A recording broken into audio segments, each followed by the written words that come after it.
বিক্ষোভ দেখালে যদি কাউকে গ্রেপ্তার করা হয় আর খুন করলে তার নিচে লাল কার্পেট বিছিয়ে দেওয়া হয়, এখন কংগ্রেস আর তৃণমূলের নতুন প্রেম শুরু হয়েছে, তো ওটা এখন হবে।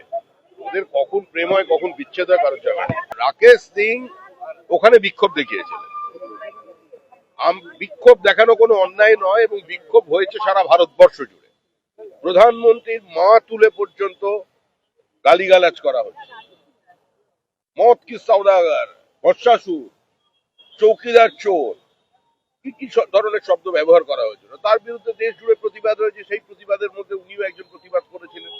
কিন্তু অফিস ভাঙচুর করা কিংবা দলীয় পতাকা পুড়িয়ে দেওয়া, পার্টি এটাকে এন্ডোর্স করেন, কিন্তু সে তো উগ্রপন্থী নয়।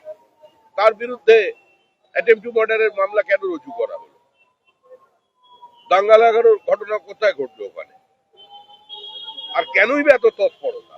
এই তৎপরতা তো আরজি করে দেখা যায়নি, এই তৎপরতা তো মুর্শিদাবাদে দেখা যায়নি, এই তৎপরতা যখন খিদিরপুরে আগুন লাগানো হয়েছিল তখন দেখা যায়নি, যখন মহেশতলায় আক্রান্ত হয়েছিল মানুষ তখন দেখা যায়নি।